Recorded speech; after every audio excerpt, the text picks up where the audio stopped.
Hello, good evening. Welcome to Monday's North West Tonight. I'm Roger Johnson. Our top story. Counting the cost of fly tipping. Local councils say that criminal gangs are adding to the problem by dumping waste.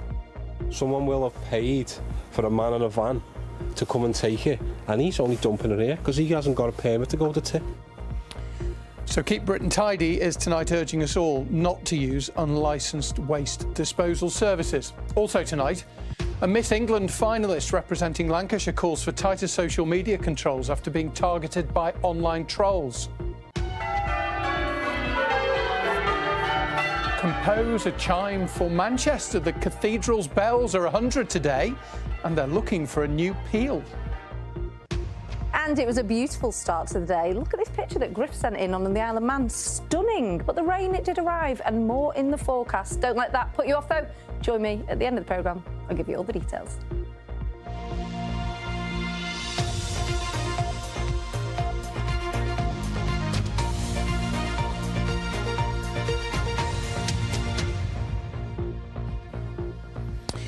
Well, we've all seen it, haven't we? In back streets, on country lanes, it blights communities, it angers residents and it damages the environment. Fly tipping. And it's been getting worse. Tonight, the Wigan-based charity Keep Britain Tidy has told us that organised crime is adding to the issue. And it's asking us all to avoid the criminals who offer cheap rubbish removal only to dump it, as Jane McCubbin reports. Here in Sefton, Leon and Chris are cleaning up. All kinds. It goes from this end here right the way down to the very end of the alleyway. We've got a lot of bricks, a household vacuum, a steam mop. People would lash absolutely anything. Like, we found toilets with human faeces in. No. We found sinks, anything you can think of. Another mattress. But the amount of rats it brings. Got an exercise bike. Nobody wants to keep to the New Year's resolutions. Is that a fridge down there? I think so. We cleaned an alleyway down the road, and once we had cleared it, we only done a U-turn, and there were 2 bags thrown in that alleyway. 3/4 of councils say fly tipping is now a major problem, with just over half saying the issue has increased in the last 12 months. Too many people are reluctant to go to the tip or pay the council to take excess waste away. We drive down the street, we'll have people actually stop us in the middle of the street and say, when you come to do my alleyway, when you come to do my house, mine, and we're like, I don't know, mate. I'm sorry, I don't know. We'll just check the areas and making sure there's been no fly tip and nothing been left by. And so Chris's sweep of the neighbourhood starts anew every Monday morning. As you can see in the corner now, this is the area for the fly tipping. You see on a regular basis, daily basis. It can feel like it's an endless fight. And residents like Romance are infuriated. It's not stoppable. You just need to put some sign or CCTV. Thanks for letting us know. We'll get someone on that now and get it removed for you. Yeah, people not only litter, they put there some furniture or sofas, and like they should put advertising if you give for free, so don't leave there. Here in Sefton, they are installing more cameras in hotspots to try and increase enforcement action, with fines of up to £400 if they trace dump waste back to an individual who may have paid a private trader to take it away. Someone will have paid for a man in a van to come and take it, and he's only dumping it here because he hasn't got a permit to go to tip. This is what we have to put up with. The charity Keep Britain Tidy today urges people not to facilitate the waste criminals who offer cheap removals only to dump it illegally. You go your end first. If you hire a man with a van, you are legally responsible for what happens to your own waste, not them. People are skint though, aren't they? If they can see a cheap option, they'll take a cheap option. Yes, that's true. Lots of people are hard pressed, but in the end it might not be the cheap option, because if they end up getting their waste dumped around the corner and they end up with the fixed penalty notice, it's going to cost them a lot more. Think twice about cheap offers on social media. If you're going to use someone, then get a waste carrier's licence number from them, check it on the Environment Agency website, and then make sure you get a receipt. Jane McCubbin, BBC North West Tonight. As always, your views are welcome. Lots of people always talk about the opening hours for council tips and things like that, but obviously some of the stuff there is too big to generally for most of us to get to the tip. So your views are always welcome. 6 months after Liverpool City Council refused plans for an industrial storage site in Garston, the company behind it is appealing against the decision. The site is known locally as Under the Bridge, and before COVID it was earmarked for housing, and locals say they will continue their opposition to the storage units, as Mairead Smith reports. Behind this wall on York Street in Garston is the site in question. Peloton Real Estate has already been refused planning in April, and now they're hoping to overturn that decision. Residents that live near it are continuing to say no. My family have lived in this street for over 100 years. My grandson lives just next door but one. My children, my grandchildren, my community. Who wants to wake up to that on their doorstep? The noise pollution going from 7 till 11 at night. There's only one road in and one road out of this area of South Liverpool. Residents say the road can't handle any more traffic. They claim the site will see an increase of 1,600 vehicles every day on roads that are already busy with school traffic from 2 primaries and a nursery. It'd be a nightmare. I mean, it's busy enough now. You can see what it's like picking your children up, and there's just one way in, and more lorries along here is ridiculous. So I don't think it should happen. I'm under the bridge born and bred. You know, we are a residential area, we're not an industrial area, and it feels like a lot of the residents' feelings and thoughts are being pushed out. There is clearly huge objection to this plan for the site in Garston under the bridge. At least 1,800 people have put in their written objections, and their fear is that this site will have a detrimental impact on this whole area. This application has already been through a democratic process where it was refused, so I'm really surprised that we're back here for the 4th time having to argue the case of the community. This isn't an industrial area anymore, it's primarily residential, and we want decisions to reflect that. Andy moved to the area 15 years ago. He said he was sold a dream of more housing, not more industrial buildings. The air quality in Garston is not great as it is. We do have a set number of air quality monitors, and we are monitoring the area. I'm hoping at the end of the week everyone sees sense and we get a final no against this proposed container park. We've been fighting for 2.5 years against this. We've contacted the company for their response but haven't heard back yet. Angie has invited them to visit her home during a site visit later this week. My message to them is, would they like this on their doorstep? Would they like this for their family's future? I think not. Mairead Smith, BBC Northwest Tonight, Liverpool. Lots of emails already about fly tipping. Dave and Jack all talking about the opening hours of council tips. Harriet about councils charging for collecting large items. I didn't give you the email address. I should have done. nwt@bbc.co.uk if you have a view. Here are some of the other stories that are making headlines in the Northwest tonight. And video has emerged of the moment a teenager was shot in Merseyside on Friday night. Police are appealing for information about the car, thought to be a dark-coloured Mercedes, and its occupants following the incident in Huyton. A 19-year-old man is in a serious but stable condition. Meanwhile, Merseyside police have charged a 16-year-old boy with planning to kill members of the public in a Southport-style attack. He's also accused of terrorism offences, including having documents on how to make explosives, then the deadly poison ricin, and also possessing an Al-Qaeda training manual. He's been detained and is due in court again next month.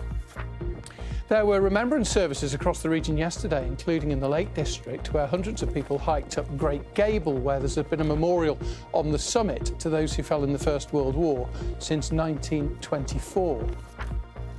And construction has started on Blackpool Pleasure Beach's newest ride, Avictas, a giant swing pendulum, is due to open next year. Costs almost £9 million. It'll have 40 seats, be 42 metres tall, and more than 200 letters from fans have been buried under it in a time capsule, along with photos of some of the staff. Now, a beauty queen is calling for tougher social media regulation after web scammers stole her photos and used them to set up fake profiles. In one post, Tabitha Bennett was made to appear naked. In others, a bogus account in her name was used to abuse other Miss England contestants. The reigning Miss Lancashire says she is frustrated by the lack of police action, as Jonas Muller reports. Tabitha Bennett in her latest photo shoot ahead of the Miss England contest. Tabitha, who's 20, was crowned Miss Lancashire in March. But 4 months after she won the beauty pageant, she was targeted online. This is one fake account that was used to send hateful and disturbing messages to people she knew, and that included the organisers of Miss England. You know, I was crying, my mum was crying, I wanted to pull out the competition. Then I get worried about, I don't want to post on Instagram, I don't want to go out because I think, is this person someone I know well? So then I stopped confiding in people. I started entering a room, looking at people differently and looking at them as suspects rather than friends. This photograph was stolen from her account and used to create a profile under the name Sexy Queen's Rule with a chatline number. But that telephone number was in fact for a charity event that she was hosting. I love Instagram. I spend my life on it. Such a positive platform has such negativity, and I don't know how they haven't learned from previous events with other people. 2 months after reporting all of this to Cheshire Police, no action has been taken.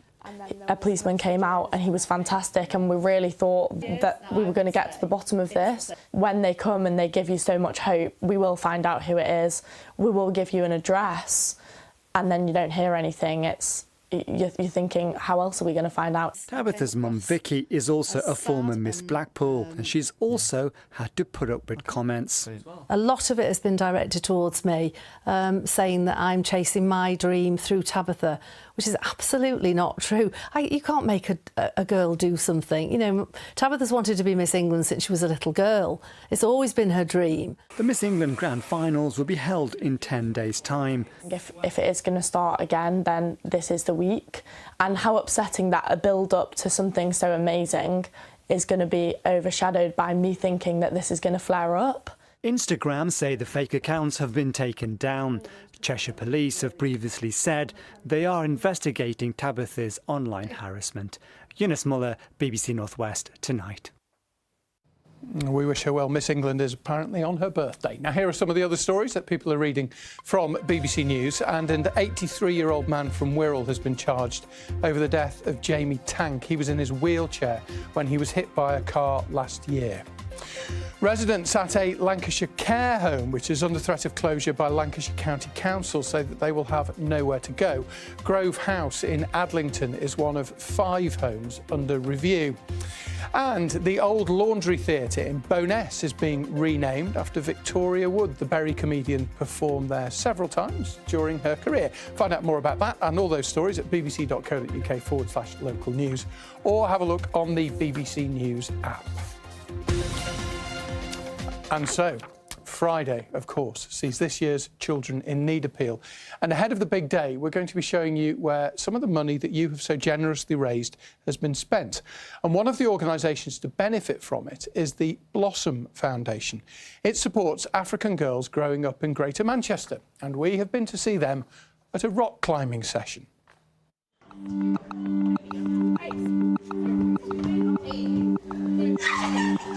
Hi, my name is Timmy and I'm part of Blossom Foundation. Hello, my name is Janae and I'm part of the Blossom Foundation. Okay, keep going. Hello, my name is Kayla and I'm part of the Blossom Foundation. I joined here in February and I heard about it from my auntie, and since the first time I came, I started enjoying it. I made new friends and it's a very, very nice place to be. All you have to do is run out and touch one of the holes on the wall, which is the same colour. Apple! I started Blossom Foundation when I was 8 years old, and it helped me build my confidence and interact more with people. An orange! It's important because people aren't really aware of what goes on in a black girl's mind. It's really, really helped me a lot, and now I'm very, very comfortable when I'm speaking to my friends and my teachers, and it's very, very easy for me to ask for help. They always talk about how you need to speak up for yourself, but do it in a polite way. And I've heard a lot of other black girls who've had the same struggles as me, and they told me how they've overcome it. We're starting from one side, going across to the far side. Blossom Foundation was birthed from my own personal journey.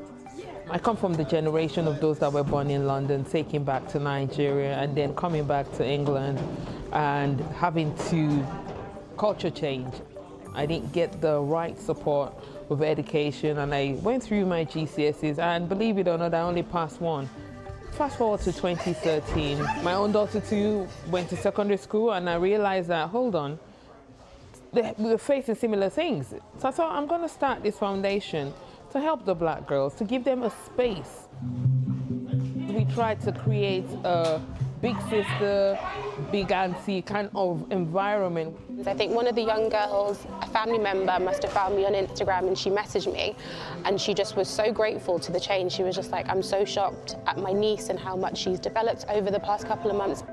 They're learning it, and they're not having to go through that long period of time where they've had to wait till they're older to be able to voice themselves. And you're like, I'm so impressed, I'm so proud of them. Like, they're not going to have to go through so many hoops as much as we did.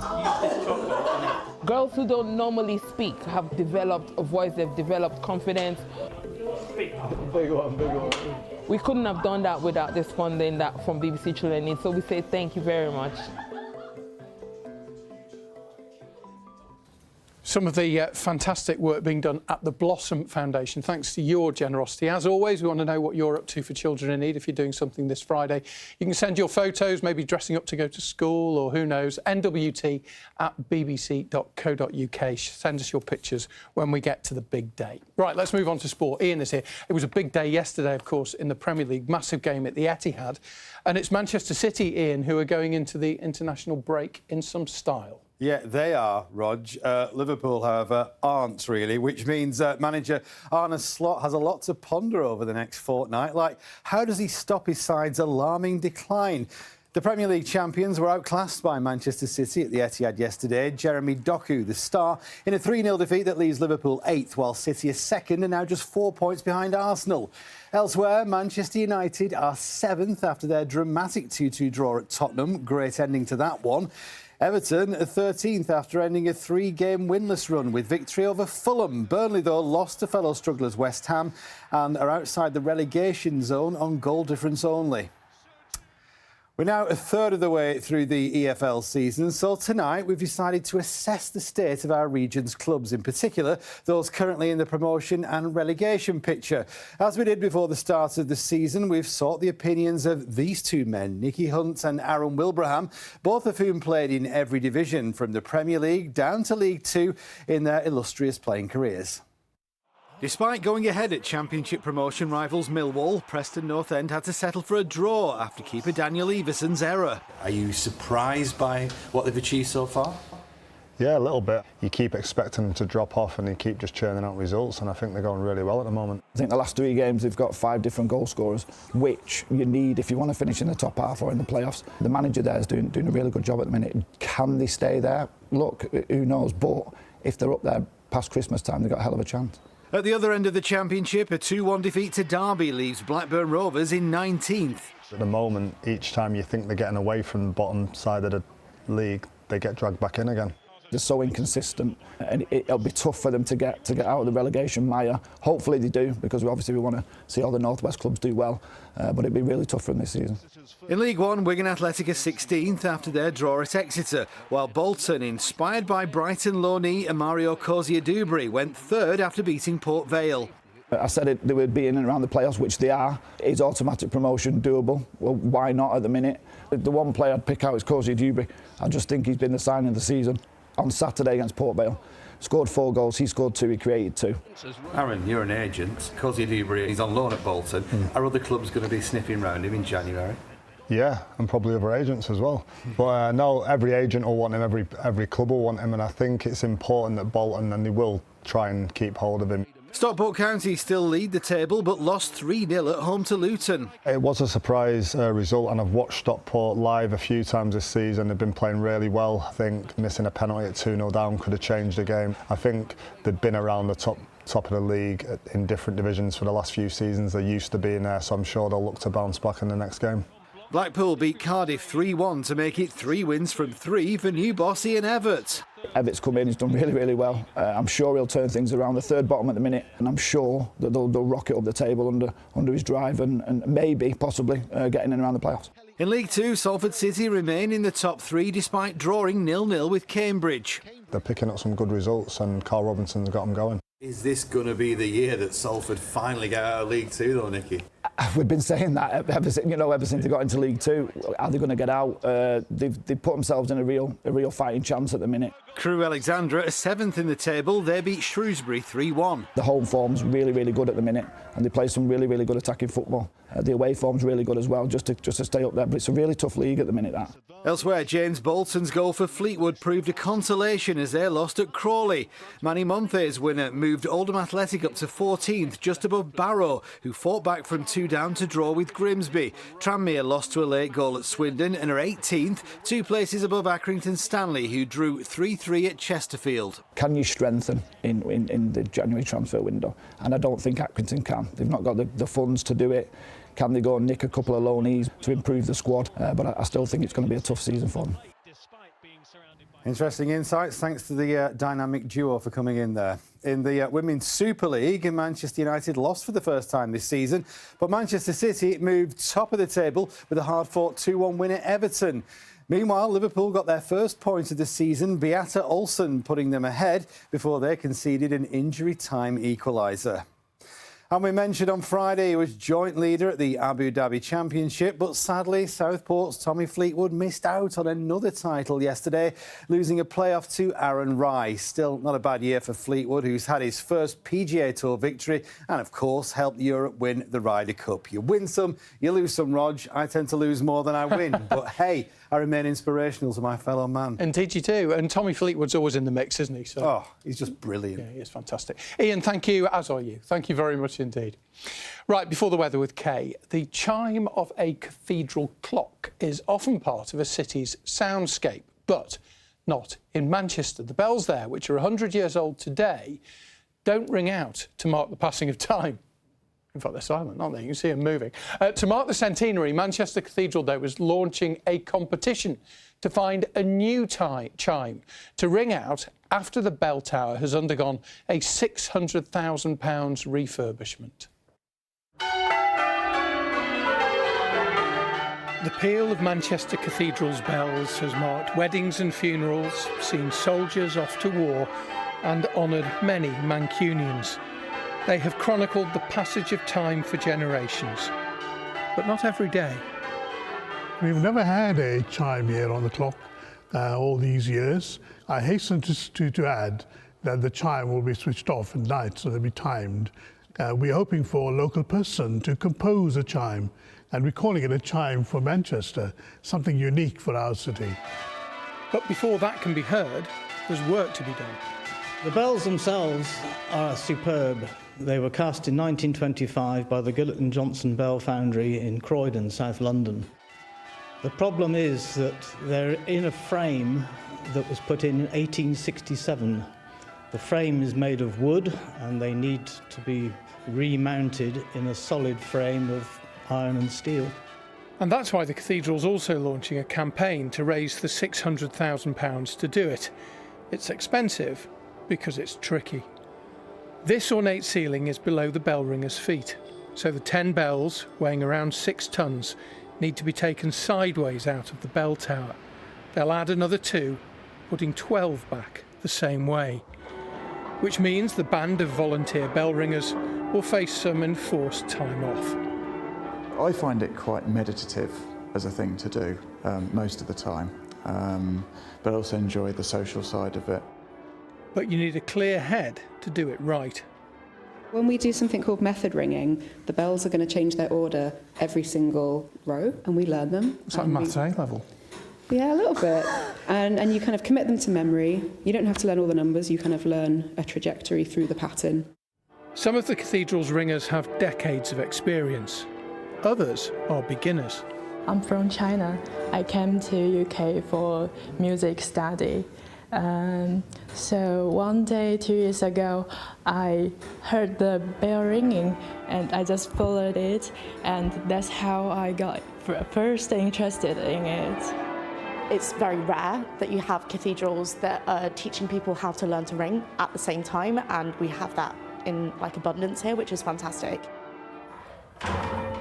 Again, try and let the bell go up a little bit further. That's better, okay, that's good.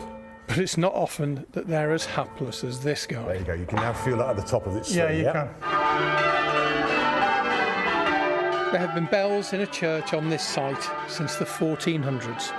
The restoration in the bell tower, which is part of a wider £10 million project, will ensure that they're here for centuries to come.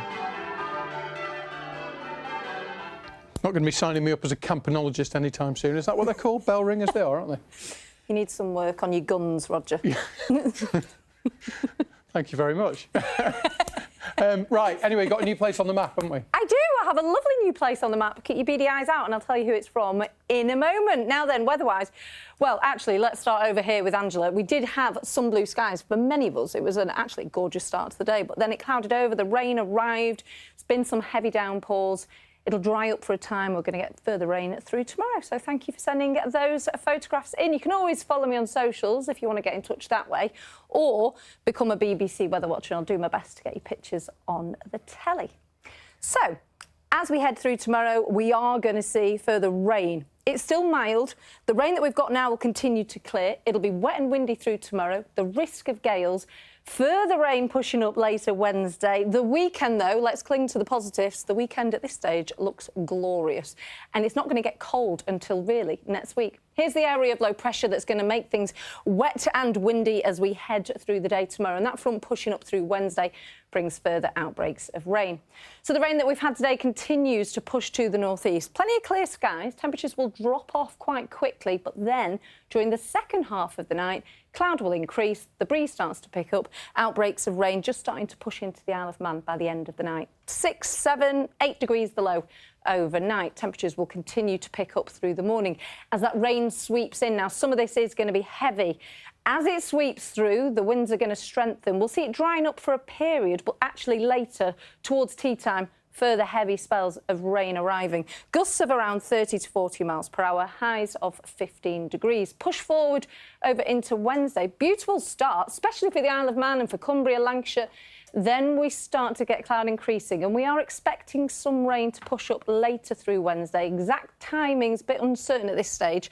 We'll get to about 13 or 14 degrees. It'll be mostly cloudy then on Thursday. And like I said, into the weekend, looks beautiful. Did you mention it? You did you? I didn't even mention it. Yeah. Peter, I'm so sorry. Come on. Garstang. Peter loves Garstang. Gorgeous for walks, lots of flowers in bloom, stunning pubs. Normally I'm hanging on your every word, but I was distracted. It is campanology, by the way. Oh, is it? Whatever you do, thank you as always for watching. Have a great evening. Check out my gun.